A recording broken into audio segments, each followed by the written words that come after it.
রাধে রাধে বন্ধুরা, শুভ সকাল। আপনারা সবাই কেমন আছেন? আশা করছি সবাই ভালো আছেন। এখন মঙ্গল আরতি আমার হয়ে গেছে। এখন একটু জব করে নেব, তো তারপরে কাজ বাজে হাত দেবো। হরে কৃষ্ণ। তো আমি জব করে চলে এসেছি রান্নাঘরে। এখন আমি রান্নাঘরে কাজ বাজে হাত দেবো, তারপরে সব পরিষ্কার করে রান্না বসাবো। তো আপনারা দেখতে থাকুন। এই যে রান্নাঘরে এত কিছু কাজকর্ম আমার জন্য অপেক্ষা করছিল, আমি কখন আসবো আর এই কাজকর্মগুলো ক্লিন করব। তো যাই হোক, নিজেও অনেক কিছু সরঞ্জাম পড়ে রয়েছে, এগুলোকেও সব পরিপাটি করতে হবে। তো এদিকে পতিদেব বসে গেছে জব করতে, গুরুমন্ত্র জব এগুলো সব সেরে নিচ্ছে, তারপরে যাবে বাজারে। বাজার থেকে কি আনে না আনে দেখা যাক, আর যা আছে তাই দিয়েই শুরুটা করে দেব। আর এদিকে আমার কাজ কমপ্লিট হয়ে গেছে, এদিকে আমি ভাত বসিয়ে দিয়েছি আর সব ক্লিন হয়ে গেছে। তো এখানে সবজিও বানিয়ে নিয়েছি। সকালে আজকে তেমন কিছু করব না, অল্পের মধ্যে দিয়েই করব। লাউ ছিল, লাউটাকে ঘন্ট করব আলু দিয়ে আর মুগ ডাল ছড়িয়ে। আর লাউয়ের খোসা আমি কোনো সময়ই ফেলি না, লাউয়ের খোসা অত্যন্ত প্রিয় আর খুব ভালো লাগে, টেস্টি একটা খাবার। তো লাউয়ের খোসা আলু দিয়ে একটু ভেজে নেব, এই সকালবেলা রান্না করব। আর দুপুরবেলা ইচ্ছা আছে একটু ছোলার ডাল সোয়াবিন এগুলো করার, দেখি কদ্দূর কি করে উঠতে পারি। সব কিছুই তো সময়ের ব্যাপার, তাই না? সময় আমাদের যদি মনে হয় আরও 24 ঘন্টা বাড়িয়ে দেওয়া হতো, তাহলেও মনে হয় আমাদের কুলাতো না সময়ে। এইটুকু সময়ে মানে চোখে মুখে দেখা যায় না কোনটা ছেড়ে কোনটা করব। সারা দিন শুধু সেবা সেবা আর সেবা।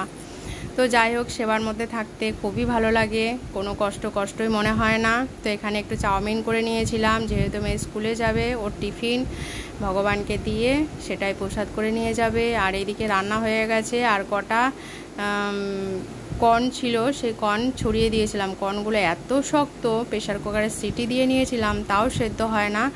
তো প্রতিদেবকে জিজ্ঞাসা করলাম, বললো যে এগুলো মানে এই কর্ন থেকে ভুট্টার খই হয়, মানে যে পপকর্নগুলো হয় সেগুলো হয়। তো একদিন করেছিলাম, আমি অত বুঝতে পারিনি, আমি মনে হচ্ছে এটা সেদ্ধ করে হয়তো দেওয়া যাবে।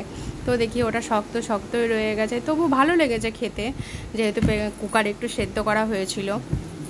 তো যাই হোক, ওপর থেকে বেশি না, কয়েকটা মাত্র ছড়িয়ে দিয়েছিলাম। ভেবেছিলাম ওটা চাউমিনে দেবো, কুকারে একটু সেদ্ধ করে নিয়ে, তো শেষমেশ চাউমিন আর দিতে পারিনি, ওটা তরকারির মধ্যেই দিয়ে দিয়েছি। যাই হোক, এইদিকে আমি চলে এসেছি আবার রান্নাঘরে, দুপুরবেলা রান্না করব। আর প্রচণ্ড গরম, সকাল থেকে রোদই উঠেছিল, মানে সকাল থেকে বলতে খুব সকাল থেকে না, ওই বেলা থেকেই রোদ ওঠে। সকালবেলা তো প্রত্যেক দিনই মেঘলা মেঘলা থাকে। আর জামা কাপড় রোদ থেকে তো মেলে দিয়েছিলাম, তারপরে দুপুরবেলা রান্না করতে করতে দেখি হঠাৎ বৃষ্টি। তো যাই হোক, আবার জামা কাপড় নিয়ে আসলাম। আর এই বৃষ্টিটা হওয়ার পর এত গরম যে রান্নাঘরে আর থাকাই যাচ্ছে না। তারপরে রান্নাঘরে এদিকে রুটি করতে দেখছেন, কেন কিনা দুপুরবেলা ভগবানকে রুটি সেবা দেবো। আর এদিকে সয়াবিন আলু রসাটাও হয়ে গেছে, বেশি রস রাখিনি। আর এদিকে মাখা করে ছোলার ডাল করে নিয়েছি। তো এই দিয়ে আর রুটি দিয়ে ভগবানকে ভোগ দেবো দুপুরবেলা। কেন কিনা অন্ন করলাম না, রাতেবেলা রুটি প্রসাদ পাওয়া হবে, আর অন্ন সকালে যা করেছিলাম তাই রয়ে গেছে, তো ওতেই আমাদের হয়ে যাবে। তার জন্য আর অন্ন করলাম না, আজকে রুটি দিয়ে ভগবানকে সেবা দেবো। তো জানি না, ভগবানের হয়তো রুটি আজকে পাওয়ার ইচ্ছা আছে, কেন কি না সকালবেলা আজকে আমার চালটা একটুখানি মানে মেপে নিয়েছিলাম, কিন্তু হয়তো ভুল হয়ে গেছে, মিস্টেক হয়ে গেছে। তো যাই হোক, কোনো কিছুই অপচয় করা যাবে না, সবই ভগবানের সম্পদ। এদিকে আমার ভোগ ভগবানকে নিবেদন করা হয়ে গেছে। আপনারা মহাপ্রসাদ দর্শন করুন, ভগবানকেও দর্শন করুন, আর ভগবানকে দর্শন করে ভগবানের কৃপা আশীর্বাদ লাভ করুন। আর প্রসাদ অসাধারণ টেস্ট হয়েছিল। আর 2-3 বেলা করে রান্না করা সম্ভব নয়, তো দুবেলা করছি, সকালে আর রাতে। আগে সকালে আর রাতে করতাম সন্ধ্যাবেলার দিকে, কিন্তু সময় এত তাড়াতাড়ি এগিয়ে যায় যে রাতের বেলা অত রাত করে তো আমরা প্রসাদ পাই না, খুব তাড়াতাড়ি প্রসাদ পেয়ে নিই 8টার মধ্যে, তো আমার সময়ে হয়ে ওঠে না, তাই এখন সকাল আর দুপুরবেলাতেই করি। তো এর জন্য এরকম মানে করা হয়েছে। তো যাই হোক, যাই করি না কেন করতে হবে, সে 2 বেলায় করি আর সকালে দুপুরে রাতে যখনই করি না কেন। তো ভাবলাম এত গরম, ফ্রেশ তো হতেই হবে, কাজকর্ম কমপ্লিট করে নিই, একেবারে ফ্রেশ হয়ে জব করতে বসবো।